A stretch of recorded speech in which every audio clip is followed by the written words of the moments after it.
부동산 브리핑입니다. 4월 첫째 주 서울 아파트 값은 전주보다 0.05% 떨어졌습니다. 지난달 둘째 주 이후 0.02%포인트 내외로 하락폭이 오르내리며 매매 가격이 혼조세 양상을 보이고 있습니다. 서민 실수요층에게 장기간 저금리 혜택이 주어지는 특례 보금자리론 신청이 출시 2달 만에 25조 원을 돌파했습니다. 신청자 절반가량은 기존 대출을 상환하기 위한 목적으로 해당 상품을 이용한 것으로 나타났습니다. 최근 서울에서 신규 분양하는 단지들이 잇따라 흥행을 거두고 있습니다. 전국 아파트 매매 수급 지수도 7주 연속 상승하는 등 매수 심리가 일부 살아난 데 따른 것이란 분석이 나오고 있습니다.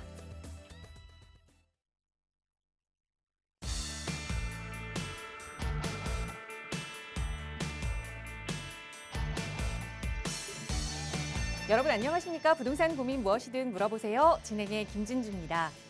물건을 살 때 정작 본품보다 이걸 사면 더 얹어준다는 사은품에 마음이 끌릴 때가 있습니다. 꼭 필요한 것도 아닌데 왠지 이걸 얻으면 이득이 아닌가, 오히려 현명한 지출이 아닌가 이렇게 오해까지 하게 되는데요. 사람 마음이라는 게 공짜 그리고 2+1 이렇게 얹어주는 덤에 더 혹하게 되는 것 같습니다. 특히 오늘처럼 조금 피곤한 월요일에는 일반 사람들도 지출을 좀 더 많이 하는 경향이 있다고 하는데요. 괜히 쓸데없이 지갑 열지 마시고 이 시간 저희 방송 함께 하시면서 지출은 줄이고 오히려 부동산 투자로 부자 될 수 있는 방법 함께 고민해 보시면 어떨까요? 이번 주도 여러분 더 부자 될 수 있는 방법 전문가들과 함께 도움 드리겠습니다. 오늘도 이용하실 수 있는 무료 상담 전화로 함께 할게요. 서울 지역번호 02-2638-3971번 시청하시는 누구나 무료로 이용하실 수 있는 부동산 고민 상담 전화고요. 문자 편하신 분들은 유료 100원의 상담 문자 샵 3989번 이용하실 수 있습니다. 전문가의 도움 필요하시다면 편하게 문의 주세요. 자, 그럼 오늘도 부자 되는 여러분의 부동산 고민 속으로 지금 바로 출발합니다.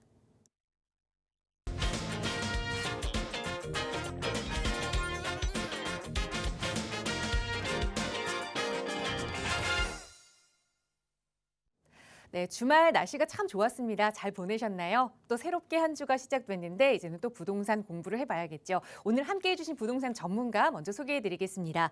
부동산 캣의 김남현 대표 나오셨어요. 대표님 어서 오세요. 예, 안녕하십니까. 부동산 캣 김남현입니다. 최근 어떤 부동산 플랫폼 사이트의 설문조사에 따르면요. 최근 집값에 대한 설문조사 결과가 집값이 이제 바닥을 찍고 곧 반등할 것이다 라고 여기는 응답자의 비율은 약 15%에 그쳤고요. 또 지금이 바닥이지만 아직까지는 반등할 것으로 보이지는 않는다. 이렇게 응답하신 분이 한 25% 정도가 됐다고 합니다. 그리고 나머지 60% 정도는 심지어 지금이 집값 바닥이 아닌 것 같다라고 응답을 했다고 하는데요. 이렇듯 각 개별 시장 참여자의 이 시장을 바라보는 인사이트는 누구나 다 다를 수밖에 없습니다. 하지만 투자자의 입장에서는 어떤 인사이트를 가지고 계시든지 간에요. 집값 바닥을 정확한 시점과 또 내가 원하는 가격을 정확하게 접근할 수는 없다라고 하는 점은 명심을 하셔야 될 것 같습니다. 떨어질 때도 이제 20% 선이 있고 올라갈 때도 20% 선이 있다면 현명한 투자자라면 어느 선에서 즉 떨어질 때 고르냐 혹은 올라갈 때 고르냐 이 부분을 또 생각을 해봐야겠는데요. 저는 개인적으로 떨어질 때의 20선이 투자하기에는 훨씬 더 좋은 환경이다라고 보고 있습니다. 그 이유는 집값이 상승하는 것이 눈에 보이고 난 이후에는요. 매수인들에게 힘이 강한 파워가 있는 것이 아니라 오히려 매도인들에게 그 힘이 어느 정도는 전가가 된 상태일 수밖에 없거든요. 그렇다 보니까 투자의 기회는 우리가 꼭 바닥을 확인하고 할 필요는 없겠지만 어느 정도는 내가 정확한 매수 시점과 매수하고자 하는 가격선은 마음속에 존재를 해야겠다. 이렇게 저는 생각을 합니다. 그래서 생각보다는 더 그 기회가 빨리 올 수는 있겠다라고 보고 있고요.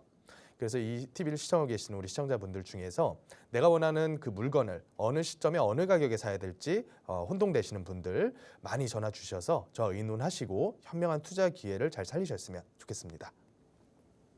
네, 부동산도 그렇고 주식도 그렇고 정말 투자자의 마음은 발끝에서 사고 싶다라는 마음일 텐데 그게 참 쉽지 않습니다. 그래서 전문가들이 무릎에서 사라라는 이야기를 많이 하시는 걸 텐데요. 자, 여러분 부동산 투자의 그 시기 궁금하시다면 저희 전문가의 도움 받아보실 수 있습니다. 무료 상담 전화로 함께하고 있어요. 서울지역 번호 02-2638-3971번 시청하시는 누구나 이용하실 수 있고요. 유료 100원의 상담 문자 샵 3989번도 열어두고 있으니까 매수 시기, 매도 시기 그리고 투자를 어디에 해야 하는지 여러 가지 고민들 전문가와 함께 이야기 나누면서 해결책 찾아보시기 바랍니다.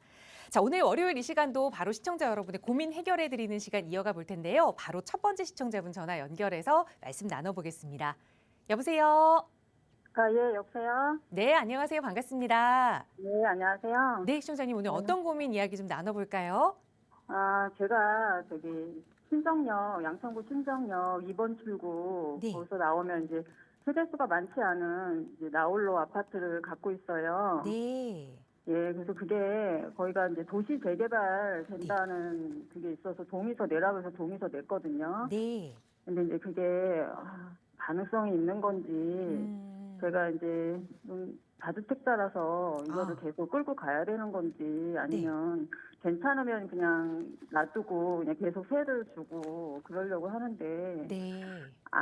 빨리 안 끝나면 그냥 매도를 해야 되는지 그걸 몰라가지고. 알겠습니다. 그럼 말씀 주신 이 아파트는 거주 안 하고 세를 주고 계신 네. 상황이세요?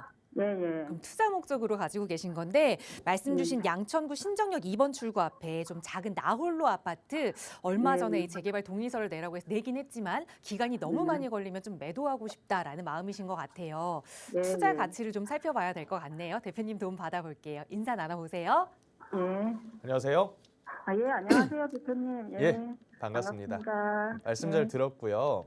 네. 지금 일단 먼저 확인해야 될 게 아까 그 네. 다주택자라고 말씀을 하셨던 것 같아요. 예, 예. 총 몇 주택이 있으신가요?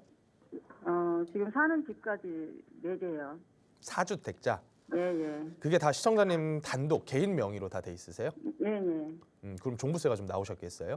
예, 그래서 너무 힘들어가지고. 그렇죠. 작년에 어느 정도나 나왔을까요? 작년에는 좀 줄었더라고요. 1,400만 원. 1,400 정도. 만만치 않은 액수예요. 네, 한 엄청 달로 큰- 따지면 이제 뭐 큰 100만 원이 금액이죠. 넘는 액수잖아요. 네, 말도 못해요. 예, 너무 다행스럽게도 힘들어요. 올해는 작년보단 좀 줄어들 거예요. 예. 이제 여러 가지 과표에 대한 부분도 완화가 좀 됐고 또 세율도 과도하게 이제 징벌적인 중과세가 정해졌던 거는 어느 정도 완화가 됐거든요. 예, 예. 그렇더라도 4주택이라는 무게, 그 덩어리는 만만치 않은 무게입니다. 예, 예. 그럼 이제 우리가 팔 때는 또 뭘 생각해야 되냐면 지금 팔았을 때 양도소득세 얼마 정도 나올까 이것도 생각을 해야 돼요. 예. 그래서 이런 뭐 세금적인 문제들은 아마도 이제 주택수가 많으시다 보니까 세무사한테 별도 세무 상담을 좀 받아보셔야 될 것 같고요. 예, 예. 일단 그거를 제가 방송 시간 동안 4주택을 다 해드릴 수는 없으니까 예, 예, 일단은 예. 문의 주신 요 신정역 앞에 있는 이제 재개발 예정지라고 말씀하셨죠? 예, 예. 예정지 아파트에 대해서만 좀 살펴볼게요. 예, 예. 이 신정역 2번 출구 쪽이라 그러셨잖아요. 예, 예. 이쪽 일대를 보면 이제 목동하고 굉장히 이제 가까운 위치입니다. 예, 목동 예. 신시가지 아파트 단지들이 오목교 그리고 목동역 일대에 약 한 14단지 정도로 전체 가구 규모로 따지면 한 2만 5천 가구 가까이가 되는데 여기가 전부 다 재건축 아파트잖아요. 예, 예. 그래서 여기가 이제 하나 둘씩 안전진단 통과를 하고 또 조금 있으면 추진이 조합 설립 다 이렇게 단계를 나갈 겁니다. 예. 그러면 이 얘기를 제가 먼저 왜 드리냐면 이런 대규모 재건축 단지와 가까이에 붙어 있다고 하는 거는 호재일까요? 악재일까요? 호재일 것 같은데요. 저도 호재라고 보거든요. 그 이유는 예. 간단합니다. 예, 예. 재건축이라고 하는 거는 어마어마하게 많은 그 사업 비용이 소모되는 사업이에요. 예. 근데 그 지역 안에 있는 조합원들께는 그만큼의 어마어마하게 많은 돈이 뿌려진다는 얘기이기도 하거든요. 예. 그래서 이를테면 이렇게 장 좋을 때 지금 같은 분위기 말고 몇 년 전에 장 좋을 때 재건축을 진행을 하면요. 예를 들어 1,000세대 조합원이 이주를 떠나야 돼요. 예, 예. 그러면 그 이주 떠날 때 보통은 뭐 전세로 가고 월세로 갈 수도 있겠지만 사업인가일 이후에 새로운 주택 매입을 하게 되면 대체주택이라는 형태로 양도세를 비과세를 또 받을 수가 있거든요. 예. 거기다가 이주비라는 거의 무이자 성격에 가까운 대출을 한 조합원당 그 평가 금액의 거의 60~70%가량을 시공사에서 PF 대출 끌어다 준단 말이에요. 네. 뭐 말이 좀 어려운데 어찌 됐든지 간에 어마어마하게 많은 매수세가 한 지역 안에서 풀린다는 얘기예요. 재건축을 진행을 하면. 네. 네. 그러면 그 돈들이 보통은 어디까지 영향을 미치냐면 딱 이주하는 그 지역에서 반경으로 약 3~4km 안에까지 다 영향을 미쳐요.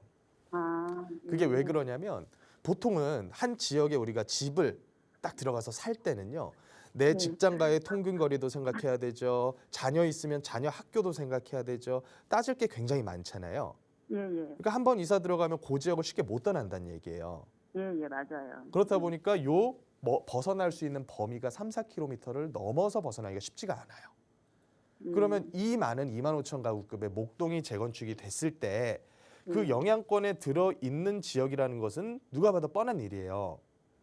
그게 이제 지역적인 어떤 장점이라고 보시면 되는데 이쪽 동네에 있는 이제 특징들을 한번 보자고요. 진행하는 그 건축물들의 성격을 한번 보면 일단은 노후도는 굉장히 많이 찼습니다. 이 지역들이. 그래서 이쪽 목동역에 있는 로데오 거리부터 시작을 해가지고 저기 신정동 나가는 방향으로 해서 다 노후 빌라들 그리고 단독주택들 위주로 노후도가 찼잖아요. 예, 예, 맞아요. 예. 그러면 먼저 살펴봐야 될 거는 구역계가 어떻게 잡혔는지를 제가 좀 봐야 돼요. 아, 왜냐하면 그 4구역으로 나눴다는데. 몇 구역으로요? 4구역이요. 4개 구역으로 나눴다. 예, 예, 예. 그러면 시청자님께서 포함되신 그 구역은 면적이 꽤 넓은 편인가요? 아니면 일반 그냥 가로정비 구역인가요? 2구역에 속해 있고 네. 그 면적은 잘 모르겠고 이게 네. 비슷하던데요. 1구역, 비슷비슷해요? 2구역, 3구역, 4구역이요. 그러니까 제가 이걸 왜 여쭤보냐면 구역계를 알아야 그 구역계 안에서 동의할 사람이 많은지 아니면 동의 안 할 사람이 많은지를 우리가 알아야 돼요. 아, 우리 구역은 네. 별로 안 했고요. 3구역이 많이 했다 그러더라고요. 동의를 많이 하셨다고요? 예, 예. 그러면 아마도 시청자님께서 물건 가지고 계시는 그 구역 안에 단독주택이나 다가구 주택이나 상가 가지고 계시는 분들이 꽤 있다는 얘기예요. 아, 예, 동의를 예. 많이 그런 것 안 같아요. 했다는 얘기는요. 예, 예. 그렇죠. 왜냐하면 다세대나 일반적인 공동주택 가지고 계시는 분들은요. 재건축이나 재개발 같은 조합 사업으로 진행을 하면 불리할 게 별로 없어요. 일단은 평가도 단독 다가구에 비해서는 잘 나오는 편이고요. 예. 그리고 여태까지 내가 노후된 집에 살다가 하나의 신축급 아파트로 바뀐다는 거는 다세대 주민들한테는 굉장히 좋은 일이거든요. 근데 단독 다가구 가지고 계시는 분들은 땅이 많아요. 예, 예, 예. 땅이 최소 5~60평대 된단 말이에요. 예. 그러면 그런 분들이 그 땅 뺏겨서 아파트 한 채 받는다 그러면 싫어하시는 분들이 꽤 계시거든요. 예. 그래서 만약에 동의가 제대로 안 나오면 사업이 굉장히 장기화되면서 노후된 단독들을 누군가 사가지고 신축으로 다세대를 올려버린단 말이에요. 그래서 그걸 막으려면 추진체에서 뭘 먼저 해줘야 되냐면 구청에다가 어느 정도의 동의를 받아가지고 구청에 가서 우리 이렇게 진행을 하려 그러는데 그런 식으로 쪼개기 쉽게 못 일어나게 건축행위 제한을 걸어주세요. 이렇게 요청을 해요. 그러면 거기까지 가면 그래도 어느 정도 손쉽게 동의서를 받을 수는 있을 것 같아요. 근데 이 도시재개발이 다른 데는 임대 아파트 네. 들어간다 그러던데요. 그래서 추가 분담금이 많이 나온다 그러던데 여기는 임대 아파트를 안 지어서 네. 추가 분담금이 별로 없다, 아니 거의 없다는 식으로 말씀하시더라고요. 이렇게 보시면 돼요. 임대 아파트를 무조건 많이 지어야 되는 게 아니라요. 예, 예를 들어 제가 알아듣기 쉽게 층수로 설명을 할게요. 예, 예, 용적률로 원래는 보는데 임대주택을 안 지으면 20층까지 허락을 해준대요. 예, 예. 근데 임대주택을 많이 넣어가지고 30층까지 짓는 대신에 5층 정도를 임대주택으로 빼가지고 가게 되면 더 많이 지을 수 있게 해준대요. 아, 이게 이제 법에서 정해놓은 기부 체납에 대한 어떤 비율이거든요. 예, 근데 보통은 이 사업 구조를 어떻게 세팅을 딱 해놨냐면 그래도 임대주택 지어서 더 높게 짓는 게 더 유리하게끔은 해놨겠죠. 근데 문제는 임대주택을 많이 짓게 되면 나중에 지어놓고 나서가 문제가 될 수가 있단 말이죠. 예, 예. 임대주택 비율이 뭐 25%, 30%가 돼버리면 지어놓고 나서 사람들이 그 아파트를 보는 시선 자체가 아 저기는 임대단지다 이렇게 생각할 수도 있단 말이에요. 그러니까 상승할 때 상승하는 그 비율이 조금 손해를 볼 수도 있단 말이죠. 그래서 보통 강남권에 있는 이제 조금 비싼 동네들은요. 임대주택을 안 넣고 그냥 우리가 분담금을 조금 더 내서 차라리 순수하게 민간형으로만 가자. 그래서 이를테면 뭐 모아주택이라는 이름 들어보셨죠? 예, 예. 화곡동, 신정동 일대에 후보지 선정된 데가 굉장히 많아요. 예, 예. 이거 이외에도 민간으로 진행하는 신속통합기획이라는 사업도 있고요. 예. 또 조금은 공공성을 강조한 도심 복합 사업이라는 것도 있고요. 근데 아마도 여기는 신정 역세권이기 때문에 역세권 시프트라는 사업으로 진행할 가능성도 있어요. 예. 그래서 제가 정확하게는 그 사업의 종류를 구역계랑 같이 저한테 요청을 해주시면 제가 그걸 분석을 해서 말씀을 드릴 텐데 일단 지금 제가 설명드릴 수 있는 기준으로 보면 이 사업 중에서 가장 사업성이 좋아 보이는 거는 역세권 도시정비형 재개발 사업 이걸로 갈 가능성이 커요. 예. 그래서 시청자님 입장에서는 아파트를 가지고 계시다 그랬잖아요. 예. 나홀로 아파트. 예. 동의서는 써주셨죠. 예. 그러면 일단 동의는 하시는 게 제가 봐도 맞아요. 예. 그리고 시간이 얼마나 걸릴지는 저도 정확하게는 모르겠지만 예. 아마도 목동 재건축하고 그 방향성을 같이 갈 가능성이 굉장히 크다라고 저는 봐요. 아. 그러면 세월이 어느 정도는 더 걸린다는 얘기인데 문제는 시청자님이 다주택자시니까 예. 그 기간 동안에 뭐 10년 걸린다 쳐요. 10년 동안에 종부세 폭탄 맞아가면서 끌고 가면 참 괴롭겠죠. 그래서 이게 괜찮으면 예. 이걸 놔두고 다른 거를 그냥 매도하고 그럴까 지금 음. 생각하고 있거든요. 그러시면 시청자님 예. 그 4개의 물건을 제가 다 분석을 해봐야 돼요. 뭘 팔아야 되는 건지를 알아야 될 거 아닙니까? 근데 이제 네. 방송 시간이 짧으니까 예. 일단 요 물건만 가지고 얘기를 드리면 네. 진행이 됐을 때의 사업성은 나쁘지 않아 보인다. 근데 아. 시간은 오래 걸리실 거다. 그러니까 예. 세금이 많이 나오시니까 요것만 가지고 판단하기에는 명의를 좀 분산하는 게 훨씬 더 낫지 않을까. 아. 이를테면 성인이시고 수입이 있으신 자녀분이 계시다면 예. 자녀분한테 부담부증여 형태로 조금 넘기시거나 혹은 매매 계약을 체결하시거나 이런 방향으로 좀 명의 분산하시는 게 훨씬 더 유리하실 것 같다. 그렇게까지 하면서 이제 네. 가치가 있다는 거죠. 그만한 가치가. 물론 그 이유도 있겠지만 더 중요한 게 있어요. 예, 뭐 지금 팔려 그러면 제값 받기가 힘들어요. 예, 맞아요. 그게 제일 어려운 문제예요. 예. 사실 내가 그렇긴 피 해요. 많이 붙여서 잘 팔면 지금 팔아도 좋아요. 예. 문제 안 팔리니까. 예, 아주 싸게 하면 네. 뭐 살 사람은 있는 것 같은데 얼마나 싸게 해야 될지 몰라가지고 지금 시세 얼마 정도 한대요? 거기 뭐 6억, 7억 그러는데 그거는 네. 거래가 안 되고 네네. 뭐 5억대 초반 음, 그러면 이제 뭐 생각이 몇 있는 평짜리예요? 35평 정도 돼요. 35평 꽤 크네요. 예, 대지 지분 몇 평 있는지 아세요? 그건 잘 모르겠어요. 잘 모르세요? 보통 아파트로 지어놨으면 10평 조금 넘을 거예요. 예, 한 250%, 300% 적용 받았을 테니까. 예, 그러면 지분가로 따졌을 때는 6천 못 간다는 얘기거든요, 지금. 예, 예. 그 값이면 조금은 저렴한 감은 있어요.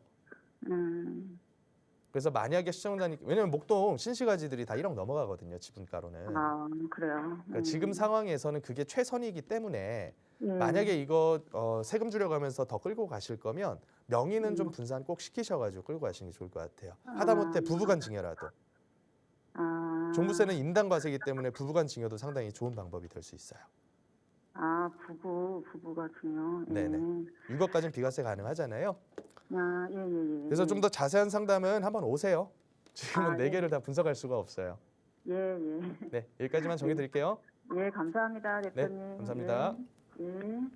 네, 진행이 된다면 사업성은 좋은 거지만 또 기간이 얼마나 걸릴지 모른다. 세금적인 게 부담이 된다면 나머지도 다 함께 좀 분석을 해보자 조언 드렸으니까 그 다주택 상황들 한번 정리해 보시고 다시 한번 도움 필요하시면 연락 주세요. 저희 나가고 있는 무료 상담 전화 02-2638-3971번으로 도움 드리고 있습니다. 또 문자 편하신 분들 위해서 유료 100원의 상담 문자 샵 3989번 열어두고 있는데요. 이번에는 문자로 주신 사연 한번 살펴볼게요. 뒷번호 4959 쓰시는 시청자분께서 보내주신 사연입니다. 휘경동에 휘경 자이 디센시아 아파트 청약에 당첨됐습니다. 계약을 진행해야 할지 그 여부가 궁금합니다라는 문자 보내주셨는데 당첨 날짜 발표가 아마 내일로 알고 있는데 이게 당첨이 되면 어떻게 해야 되는지 좀 고민하고 계시는 상황인 것 같아요. 많은 분들이 청약 접수한 걸로 저도 알고 있거든요. 어떻게 해야 할까요, 대표님? 예, 이제 하나 둘씩 청약이 이번 이사철을 겪으면서 과거 몇 달 동안과는 또 다른 양상을 좀 보이고 있습니다. 지난 말부터 이제 날 추웠던 그 시기를 거치면서는요. 그나마 분양가가 꽤나 저렴했었던 양평동이나 뭐 이런 지역들은 경쟁률이 꽤나 괜찮았는데 비용, 여러 가지 비용을 우리가 생각을 해봐야겠죠. 청약이라고 하는 거는 눈에 지금 보이는 집 안에 들어가서 실물을 살펴볼 수 있는 그런 지어진 건물이 아니라 짓기 직전의 건물을 우리가 그 분양권이라고 하는 권리를 사는 것이기 때문에 그 속에 가려져 있는 여러 가지 형태의 비용들이 발생할 수가 있어요. 첫 번째 같은 경우에는 일단은 그 확장에 대한 비용. 보통 확장 비용이라던가 뭐 중도금 대출에 대한 이자라던가 여러 가지 비용들을 감안하게 되면 현재의 분양가보다는 약 한 10%가량은 우리가 더 비용이 들어갈 것이다라고 파악하는 게 맞고요. 그렇게 봤을 때 현재 분양가를 한번 보면 이 지역 같은 이 단지 같은 경우에도 경쟁률은 다른 분양 물건에 비해서는 꽤나 준수한 편이었습니다. 평균 경쟁률로는 37대 1 정도가 됐고요. 그중에 가장 경쟁률이 높았던 거는 전용 84, 30평대가 한 154대 1 정도까지 그 경쟁률이 나왔거든요. 그래서 평균 분양가로는 약 9억 7천 정도인데 여기다가 앞서 제가 설명드린 이것저것 비용들을 감안하게 되면 10억을 좀 넘어서는 정도 수준의 비용이 발생할 수가 있을 것 같다. 이렇게 일단은 그 가격 문제를 좀 살펴보고요. 그럼 비교할 수 있는 것은 간단합니다. 바로 옆에 붙어 있는 혹은 그 지역 안에 있는 연차가 그리 오래되지 않은 아파트들의 현재 가격을 한번 보면 되는데요. 옆에 있는 휘경 SK뷰 같은 경우는 연차가 한 5년 차 정도 된 아파트인데 현재 최저가로 거래된 금액대가 10억 미만까지 가격이 떨어졌었네요. 그렇다 보니까 지금 가격을 물론 살고 계시는 분은 이 가격은 뭐 이상거래니 뭐 직거래니 이런 식으로 얘기를 하실 텐데 전반적인 분위기로 봤을 때는 사실은 그게 시세가 맞다라고 저는 보거든요. 그러면 가격적으로는 약 한 30%가량 하락을 했었고 이 30%라고 하는 것은 서울에서 동북권역에 있는 아파트들의 가격 하락폭하고 거의 일치를 합니다. 그래서 답심리라던가 청량리라던가 혹은 뭐 이쪽 휘경동이라던가 그런 지역들의 시세 자체가 이번 하락기를 거치면서 한 30%가량 훅 떨어진 그런 감이 있기 때문에 매매가로 봤을 때는 최근 거래되는 금액대가 지금 분양가 정도 수준에서 거래가 된다. 이렇게 보시면 될 것 같아요. 그래서 가격적으로 봤을 때는 다른 분양 물건들이 주변 시세보다도 더 비싸게 분양하는 측면이 있기 때문에 이 정도면 그래도 뭐 가격으로는 아주 비싸다고 보이지는 않는다. 이렇게 판단은 좀 됩니다. 그래서 일단은 청약에 당첨이 되신다면 청약 당첨이라고 하는 거는 사실 살면서 운이 좋아야 한 번 정도 당첨되는 그런 정도 수준의 확률이거든요. 그렇다 보니까 서울의 괜찮은 동네에서 일단 청약이 당첨이 되면 저는 계약을 하시는 쪽으로 일단은 말씀을 많이 드립니다. 하지만 이 부분은 살펴봐야 돼요. 가격적으로 봤을 때 많이 비싸지 않다라고 하더라도 내가 가지고 있는 현금을 꼭 체크를 해보셔야 돼요.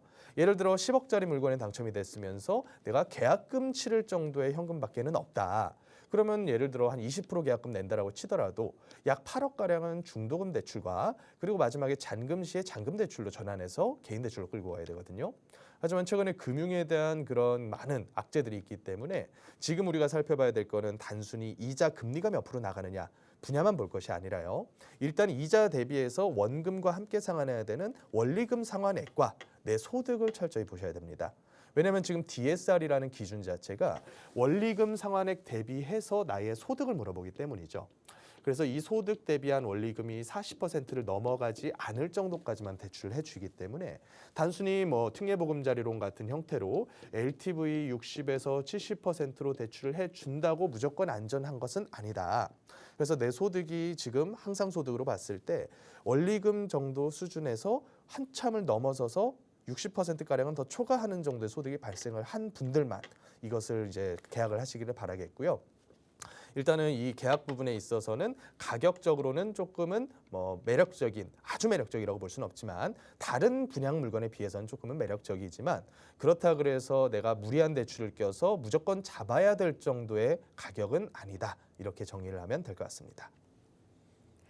네, 결국에 내가 이 분양가를 얼만큼 대출을 잘 활용해서 상환 능력이 되는지를 좀 따져봐야 한다라는 조언을 드린 거니까요. 참고하셔서 좀 더 자세한 설명 필요하시다면 무료 상담 전화 이용하세요. 저희 언제나 02-2638-3971번 무료 전화로 여러분 부자 될 수 있는 방법 함께 고민하고 있습니다. 자, 이렇게 여러분의 고민 이야기 좀 만나봤는데요. 정말 요즘 시장 분위기는 누군가는 살아나고 있다. 아니다, 아직 더 바닥을 가야 한다. 이렇게 여러 가지 의견들이 좀 갈리고 있는 상황인 것 같습니다. 그래서 남은 시간은 한 주간에 먼저 부동산 시장 동향들을 살펴보는 시간 마련했거든요. 바로 전해주실까요, 대표님? 예, 제가 또 여러 시장 분야에 대한 자료들을 준비를 해왔는데요. 이렇게 제가 준비를 한 이유는 지난 몇 달 동안 그래도 이사철에 힘을 입어서 규제 완화와 뭐 금융 규제 완화 이런 부분들 덕분에 거래량이 어느 정도는 좀 올라왔습니다. 하지만 최근 몇 주 사이에 또 이 분위기가 바뀌는 모습이 좀 보이고 있기 때문에 이 부분을 제가 우리 시청자분들께 전달을 좀 해드리고자 하거든요. 일단은 전반적인 부동산 시장 현황부터 좀 살펴보겠습니다. 일단은 이사철이 1월부터 한 2월, 3월 정도 거치며 어느 정도는 마감하는 모습을 좀 보이고 있고요. 그 이사철 기간 동안에는 지난 기간 동안에 어마어마하게 작았었던 거래량은 확 뛰어넘는 그래도 몇천 건대의 거래량은 나와줬다. 이렇게 보시면 될 것 같아요. 그래서 기존에 뭐 1000건도 못 미치는 서울 아파트 매매가 여태까지 누적이 되어 왔다면 이번 1월부터 3월 사이에는 그래도 2000건대는 넘어서는 괜찮은 거래량은 이루어졌지만 지난 몇 년간의 평균과 비교를 해봤을 때는 한 달에 평균적으로 그래도 한 6천여 건 정도가 서울 아파트 매매 거래량 평균이었습니다.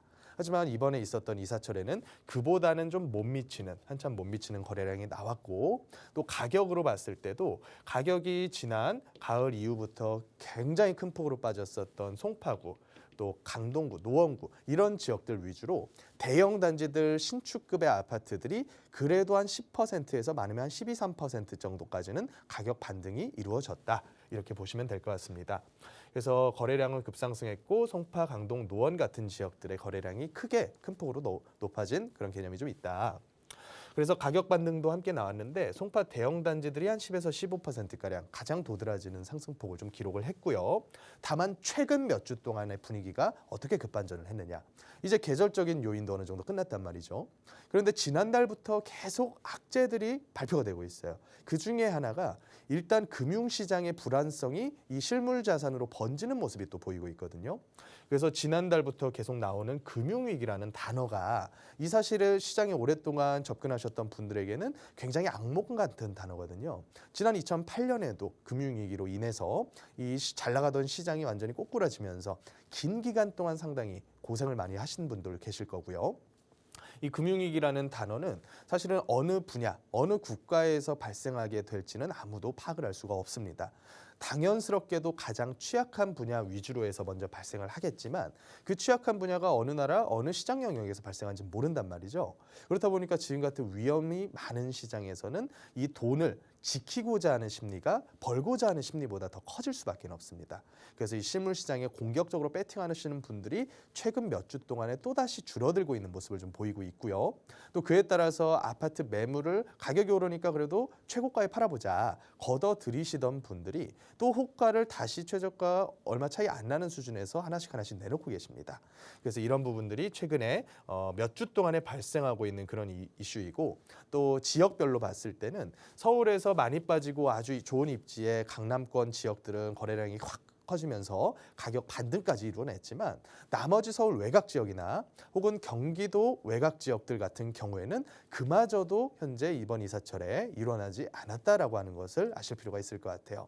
그래서 특히나 어느 지역들이 가장 그래도 가격적으로 견고하게 버텨줬느냐 하면 경기도 중에서는 분당 같은 적극적으로 정부에서 일종의 노후 계획도시 특별법 발표를 해서 앞으로 재건축으로 진행하게끔 도와주겠다라고 발표한 지역들 있죠. 그런 지역들은 가격적인 기대감 때문에 상당히 이번 장에서 잘 버텨줬어요. 얼마 가격 조정이 안 됐었단 말이죠. 그래서 이런 지역들은 견고하게 잘 버텨줬지만 경기도 중에서도 외곽에 있는 이기 신도시라던가 경기도 구도심들은 이번 이사철에도 매수세가 적극적으로 다가온 적이 없었습니다. 그래서 이를테면 경기 중에서 김포라던가 뭐 파주라던가 혹은 뭐 동탄이라던가 꽤나 외곽에 속하는 경기 신도시들 또 구도심으로 봤을 때는 뭐 성남 구도심이라던가 수원 구도심 이런 지역들 같은 경우에는 매수세가 적극적으로 덤벼들지는 않고 그냥 보합 위주로 해서 이번 이사철이 지나갔다. 그래서 호가 급상승하고 매수세가 강한 지역 외에는 상승 거래는 없고 그냥 보합세의 거래들만 조금씩 적체가 되었다. 이렇게 시장 파악을 하시면 될 것 같고요. 또 이제 정책적인 부분 한번 살펴보셔야 되는데 정책적으로 봤을 때 최근 몇 달 동안 작년부터 이번 정권의 기조는 규제 완화입니다. 규제 완화기는 한데 이번 주에 이제 토지거래 허가구역에 대해서는 1년 더 연장 발표를 했죠.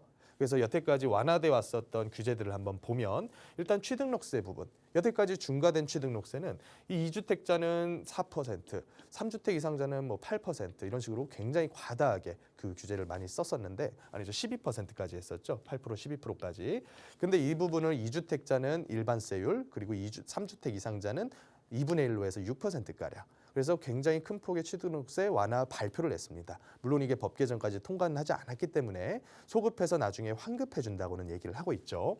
또 종합부동산세, 올해 종부세를 작년에 많이 내셨던 분들도 올해는 공시가의 하락과 그리고 세율의 완화로 인해서 그래도 꽤나 큰 폭으로 이 종부세 납부액이 줄어들 것으로 예상을 하고 있습니다. 그리고 또 한편으로는 양도세 부분도요. 이번 정권이 처음에 그 대선 공약 발표를 할 때 양도세 1년간 유예, 양도소득세 중과세를 유예 발표했던 걸 연장을 해줬었죠. 그렇다 보니까 취득 시, 보유 시, 양도 시에 발생하는 모든 부동산 관련 세금이 현재는 과거처럼 징벌적 과세로 중과세를 받는 것이 아니라 그냥 일반적인 세율 수준으로 다시 회귀를 한 그런 측면이 좀 있죠. 그래서 이런 부분들은 1주택자로서 매수를 하시는 분뿐만 아니라 다주택자라고 하더라도 이 시장에 많이 쌓이던 매물들을 좀 소화를 해줘라라는 측면으로 지금 정부가 접근을 하고 있다. 이렇게 보시면 될 것 같고 또 한편으로 금융 확대를 정책을 펼쳤습니다. 이분이 참 이제 부조화가 좀 일어나는 부분인데 지금 전 세계가 금리 인상, 급격한 금리 인상으로 인해서 취약해지는 금융 리스크 또 그 금융 리스크를 막기 위해서 계속 더 금융에 대한 규제를 쪼이고 또 그 쪼인 것을 더 늘리고 이런 식으로 기조를 이어가고 있는 반면에 특례 보금자리론이라는 것을 발표를 해서 무려 현재까지 누적 대출액이 25조 원이 넘을 정도로 어마어마한 액수를 부동산 시장 대출, 중금리 대출로 쏟아주고 있거든요. 그 금리를 봤을 때 4.1%대에서 한 4% 중반대 정도의 금리로 이 대출 액수를 꽤나 많은 퍼센테이지로 이 일반 대중들에게 주고 있습니다. 물론 이제 가액에 대한 어느 정도의 가이드라인과 또 주택 수에 대한 가이드라인은 존재는 하겠지만요. 하지만 이런 부분들 역시 1주택 위주, 무주택자 혹은 1주택자 위주로 적극적으로 이 시장을 안정화시키겠다라고 하는 정부의 의지라고 보여지고요. 또 어느 부분으로 봤을 때는 이런 부분들이 재정 정책으로 정부가 직접적인 지원책을 이 시장에 완화를 해주는 그런 측면이라고도 볼 수가 있을 것 같아요. 그래서 현재 다른 규제 같은 경우에도 강남 3구와 용산구를 제외한 나머지 지역들은 조정지역을 전부 다 해제를 벌였습니다. 그렇다 보니까 이 조정지역에서 완화된 지역들은 조금씩은 그 매수에 대한 심리가 더 강해질 수밖에 없고요. 또 개발 지역 등에 대해서 토지거래 허가구역으로 묶어놓은 부분들은 아직까지는 좀 시기상조라고 본 측면이 있는 것 같아요. 1년 동안은 그 기간을 연장을 해서 앞으로 그래도 어느 정도의 시간이 더 지나고 만약에 지금이 바닥이 아니라 그 밑으로까지 꺼지게 된다면 이 역시도 강남 3구, 용산구 규제 지역도 해지를 할 것이고요. 또 토지거래 허가구역은 당연히 폐지를 하게 될 가능성이 굉장히 커진단 말이죠. 그래서 지금 같은 경우에는 규제 완화 정도 수준까지는 왔지만 그렇다고 해서 정부가 적극적인 부양 의사를 보이고 있는 만큼 부양책을 쓰고 있지는 않다라고 파악을 하시면 될 것 같아요. 그래서 이런 부양책으로 언제 턴을 해서 우리가 자유롭게 다주택으로도 중과세 내지 않고 투자할 수 있겠느냐. 그 부분에 대한 답은 저 같은 경우는 개인적으로 건설업계가 얼마나 빨리 무너지느냐에 달려있다고 보고 있습니다. 그래서 지금 제가 굉장히 면밀하게 보고 있는 데이터가 미분양에 대한 수치를 많이 보고 있거든요. 이 모든 규제 완화책은 사실은 투자해서 돈 벌어라고 풀어주는 것이 아니라 이 산업 구조가 망가지는 것을 막기 위해서 풀어준단 말이죠. 그중에서도 시장에 막대한 영향력을 가진 건설업계와 또 그와 결부되어 있는 금융업계 이 두 가지의 건전성을 보고서 규제 완화를 해주기 때문에 우리 시청자분들께서도 이 부분 잘 살펴보시고 앞으로의 이 규제 완화 그리고 부양책으로 가는 측면으로 봤을 때 언제 적극적으로 투자를 접근해야 될 것인지를 체크해 보시기 바라겠습니다. 네, 봄 이사철이라는 특수성을 가지고 있었던 계절이었습니다. 그래서 좀 거래량이 살짝 늘어난 지역이 있었는데 역시 지역적으로도 좀 차이가 있었네요. 자, 투자하시기 위해서 정말 부동산 시장 열심히 보고 계실 텐데 이렇게 지역마다 또 시기마다 계속해서 변화하고 있습니다. 조금 더 자세한 시장 이야기 그리고 투자 전망 전문가와 함께 이야기 나눠볼 수 있는 무료 세미나 시간도 마련하고 있는데요. 김남현 대표와 함께 하실 수 있는 시간이에요. 대표님 무료 세미나 안내 자세히 부탁드릴게요. 예, 매주 화요일마다 제가 세미나를 진행을 하고 있는데요. 최근에는 이제 매수에 대한 문의가 꽤나 많이 왔었습니다. 그 매수 중에서도 지난 1, 2년 동안 이 시장을 가장 뜨겁게 달궜었던 것은 새롭게 생성된 조합 사업들이죠. 그래서 모아주택이라던가 신통기획과 같은 그런 사업지들이 최근에 정말 적극적으로 움직이고 있는 지역들이 많습니다. 그런데 제가 항상 말씀드리다시피 지금은 비용이 굉장히 늘어난 시기이기 때문에 과도한 프리미엄을 주고 접근해야만 하는 그런 지역들은 아무리 입지가 좋더라도 좀 보수적으로 볼 필요가 있다. 이런 말씀을 좀 드렸고요. 어찌됐건 장기간 동안 묻어두는 투자를 해야 되기 때문에 들어가야 되는 투자 금액도 굉장히 작은 금액으로 들어가시는 것이 합리적이겠다. 그래서 일반인들 입장에서 봤을 때는 현금 1억 내외 정도 수준에서만 하시는 게 가장 합리적이지 않을까 이런 생각이 좀 들고요. 아직까지도 이런 예정지들 중에서 특히나 강남권에서도 이런 지역들이 아직도 남아있단 말이죠. 그래서 이런 부분들은 제가 투자 세미나를 통해서 우리 시청자분들께도 어느 정도 조언을 좀 드리고 그리고 또 개별적인 상담까지 이루어지고 있으니까 매주 화요일에 있는 세미나 전화 예약 꼭 하시고 참석해 주시면 감사하겠습니다. 네, 바로 내일도 진행됩니다. 매주 화요일마다 김남현 대표와 함께 부동산 시장의 전망 이야기 나눠보면서 또 내가 가지고 있는 투자 전략도 1대1로 점검받아 볼 수 있는 시간이니까요. 필요하시다면 역시 나가고 있는 무료 상담 전화 02-2638-3971번으로 문의 주세요. 자세하게 참여 방법 안내 도움 드릴 거고요. 자, 앞서서 부동산 투자 시장을 좀 살펴봤습니다. 현 시장 분위기만 살펴봐도 그렇고 부동산 시장에는 정말 금융, 또 글로벌, 국제 여러 가지 영향이 좀 미치고 있는 걸 알 수가 있는데요. 앞으로 투자를 계획하고 계시는 분들은 그래서 이런 요인들 하나하나 좀 꼼꼼하게 분석해 보셔야 할 것 같아요. 그거 도움드리는 시간 마련했거든요. 대표님 바로 전해주실까요? 예, 앞서 살펴본 부동산 시장 현황과 관련한 여러 가지 시장의 정보들을 제가 좀 가지고 왔습니다. 최근에는 정말 격변하는 이 금융시장 리스크가 크다라고 저는 생각을 하는데요. 그중에서도 이제 글로벌 금융기업이 파산하는 이런 소식들이 계속 들려오고 있죠. 그래서 순서로 봤을 때는 가장 먼저 실리콘밸리 뱅크부터 시작을 해서 뭐 시그니처 은행이라던가 크레딧 스위스 같은 여러 국가들에 있는 아주 큰 규모의 이런 은행들이 이제 제대로 된 부채 상환을 못하고 파산하는 그런 단계까지 가고 있습니다. 그래서 이 글로벌 금융시장이 상당히 위기감이 돌고 있는데 우리나라라고 해서 안전하다라고 볼 수는 없겠죠. 그래서 제가 제 고객분들께, 제 시청자분들께도 항상 드리는 말씀이 지금처럼 위험한 시기에는 일단 지키는 쪽에다가 포인트를 잡고서 자산 운용을 하는 것이 맞다. 근데 어떻게 지킬 거냐라는 것이죠. 우리가 뭐 집안에다가 금고를 들어놓고 그 안에 현금을 쌓아놓을 수도 없는 것이고. 그래서 지금 같은 시기에는 조금 위험해 보일 수 있는 이금융권들, 뭐 저축은행이라든가 상호신용금고라든가 이런 아주 조금은 이제 지역시장 또 소규모 금융으로 이어나가는 이런 은행들보다는 조금 더 규모가 있는 쪽으로 내 현금을 덩어리 큰 현금들은 그렇게 운용하시는 게 낫겠다. 또 최근에는 인터넷 은행들이 상당히 좀 말이 많이 나오고 있죠. 어느 한 인터넷 은행에서는 이제 뭐 선이자를 해가지고 고객 예치금을 끌어오고 이런 식으로 하는 것들이 상당히 위험해 보인단 말이죠. 왜냐하면 현금 지불 능력이 부족하기 때문에 그런 것이 아닌가 이런 얘기들이 계속 나오고 있기 때문에 아무리 그런 뭐 은행들의 건전성이 아직까지는 괜찮다는 발표가 계속 나오고 있더라도 지금 대한민국 예금자보호법상 원금 이자 포함해서 5천만 원 이상까지는 전부 다 보호를 해주고 있지는 않단 말이죠. 물론 이제 미국에서도 그렇다시피 우리나라도 뭔가 문제가 발생을 하고 그게 이제 대규모 시스템 위기까지 번질 기미가 보이면 정부가 보증해주겠다, 정부가 전부 다 해주겠다라고 얘기는 할 테지만 과거 저축은행 사태에서 봤다시피 그게 뭐 당장의 현금으로 내가 다 돌려받지는 못한단 말이죠. 몇 년에 걸쳐서 거의 뭐 채권 보상 같은 형태로 돌려받을 수밖에 없기 때문에 저라면 지금 같은 위기 상황에서는 뭐 조금 큰 5대 시중은행이라던가 혹은 뭐 지주사가 있는 증권사라던가 혹은 뭐 우체국 예적금이라던가 좀 안전한 쪽으로 많은 자금은 넣어두시는 것이 훨씬 더 좋겠다 이렇게 보고 있습니다. 그래서 그렇게 되는 이유들은 지금 지방 분양시장하고 굉장히 밀접한 관련이 좀 있는데요. 지방 분양시장이 거의 청약이 안 되다시피 하고 있죠. 그런데 지방에 있는 분양시장과 또 이런 여러 가지 금융시장이 얽혀 있다 보니까 PF 대출이 많이 나갔었던 지방 분양시장의 지방금고들이 상당히 문제가 좀 되고 있고요.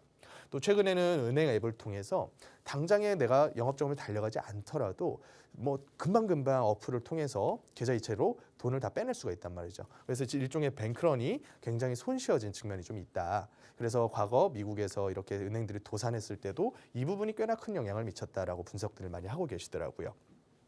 그리고 글로벌 부동산 시장 역시도 이 코로나 종료 이후에 급격한 금리 인상에서 자유로울 수는 없었죠.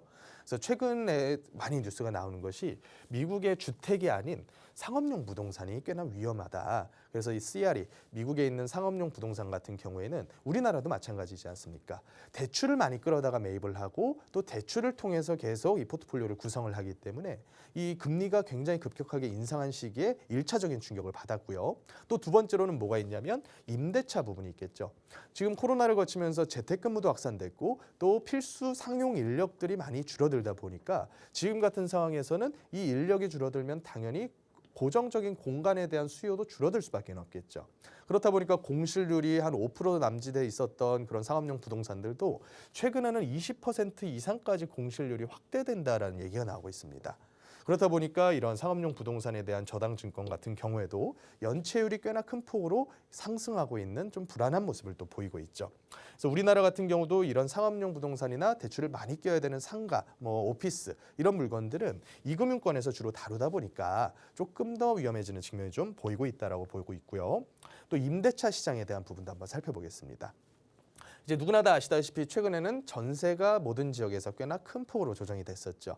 그래서 이런 전세가 기피 현상까지 나오게 된 이유는 일단은 전세를 받아서 전세자금 대출 80%까지 받는단 말이죠.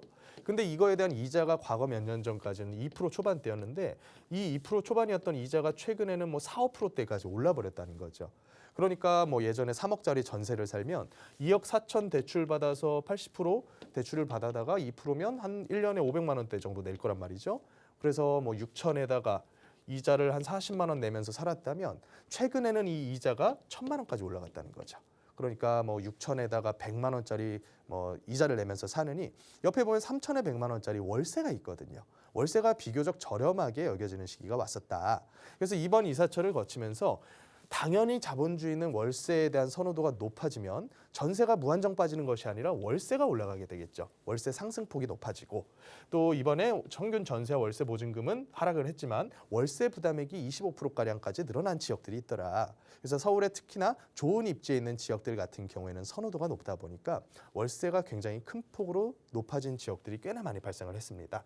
거기다가 일부 지역에서는요, 이제 공동주택 공시가가 지난달에 발표가 됐었죠. 그래서 이 공동주택 공시가가 많이 떨어진 송파 같은 지역들은 10%에서 15%까지 조정이 됐는데 문제는 보증보험을 가입할 때 전체 보증보험 가입 가능 액수가 주택 공시가의 150% 곱하기 전세가를 90%로 해서 한 142%까지만 보증보험 가입을 해준다는 거죠. 하지만 전세가가 예를 들어서 2억 7천 8천이었는데 이 보증보험 가입 액수로 보니까 2억 4천까지밖에 안 나온다더라. 그러면 다음 세입자 같은 경우에는 2억 4천의 보증보험 가입을 해서 전세를 해달라. 대신에 월세로 일부를 내겠다. 이런 식으로 접근하시는 분들이 꽤나 많아진다는 거죠. 그렇다 보니까 이 전세금을 빼주고 나머지 월세 받을 수 있으면 나쁘게 흘러가는 양상은 아니겠지만 몇 천이라도 빼줄 만한 여지가 좀 부족하신 분들 입장에서는 꽤나 두려운 그런 상황이 좀 전개가 되고 있다는 거죠. 그래서 이렇게까지 살펴봤었던 이런 전반적인 시장 현황에다가 금융시장, 거기다 글로벌 시장, 임대차 시장까지 한번 봤을 때 우리가 지금 현재에서의 그리고 앞으로 단기간 동안에 이 수요 공급을 한번 볼 필요가 있다고 저는 생각을 합니다. 일단 공급 측면에서 봤을 때 지금 대규모 공급이 이루어지고 있는 지역은 없습니다. 왜냐하면 이 공급이라고 하는 거는 대규모 입주를 해야 되는데 이 입주가 들어가려면 2, 3년, 3, 4년 전에 분양을 이미 끝냈어야 된단 말이죠. 근데 그때 당시에도 이제 분양가에 대한 상한제라던가 여러 가지 이슈로 인해서 제대로 대규모의 분양이 이루어지진 않았었고 또 일부 몇 군데 지역에서는 이런 대규모 입주장이 앞으로 내년까지 펼쳐지겠지만 그 이후에 대규모 입주할 만한 데들은 수년이 지난 후에 3기 신도시가 입주할 때쯤이나 돼서야 몇만 세대급의 입주가 들어가게 된단 말이죠. 그러면 그 전까지의 짧은 몇 개월, 몇 년간의 시장은 사실은 대규모의 신축의 공급이 이 시장을 주도하는 공급이 아니라 기존에 있던 재고 주택들을 누군가가 또 지난 겨울에 그랬듯이 급하게 팔아야만 해서 시장에 빨리 던져야 하는 상황이 발생을 하면 이것이 바로 이 시장의 큰 공급으로 작용을 할 수가 있겠죠. 하지만 이런 공급 측면들은 아주 큰 폭으로 늘어나기에는 상당히 좀 어렵고 그래서 제가 굉장히 면밀하게 보고 있는 측면이 여기 있는 수요 부분입니다. 이 수요 부분들 중에서도 지금 단기 몇 개월간의 시장을 보려면 어떻게 보면 대출 부분을 가장 눈여겨보셔야 되고 또 함께 보셔야 될 게 이 시장이 움직이는 현재 심리들을 같이 보셔야 될 것 같습니다. 그런데 현재 대출 부분 같은 경우에는 시장에서 굉장히 큰 폭의 보금자리, 특례 보금자리론을 통해서 대출이라고 하는 아주 막대한 60~70%에 달하는 이 비용 부분을 충당을 해주고 있거든요. 그렇다 보니까 심리적으로 아주 큰 폭으로 수요가 감소를 했어도 이 부분이 상계 처리가 되면서 수요 부분이 지난 몇 달 동안은 굳건하게 받쳐주고 있는 모양새를 좀 보입니다. 그렇다 보니까 지금 현재에서는 보합으로 흘러가고 있고 이 보합에 대한 움직임이 아직까지는 조금 더 이어질 가능성이 크지 않느냐라고 저는 보고 있습니다. 물론 이제 지역별로 이 수요 기반이 약한 외곽 지역들 같은 경우는 보합이 아닌 약보합 형태로 조금은 가격이 하락하는 거래가 일어날 가능성이 크겠죠. 하지만 이제 시간이 흐르고 여름이 되고 또 이 기간이 길어질수록 못 버티시는 분들이 더 늘어날 테기 때문에 그 이후의 장 같은 경우에는 대출, 정부에서 보증하는 대출로 모든 심리적인 요인을 상기시킬 수는 없다. 그렇다 보니까 더 가격적으로 연착륙 형태로 가게 될 가능성이 크다라고 보고 있고 연착륙 형태로 가게 될 트리거가 이제 금융시장에서 발생하는 이런 리스크들이 아닐까 이렇게 파악을 하고 있습니다.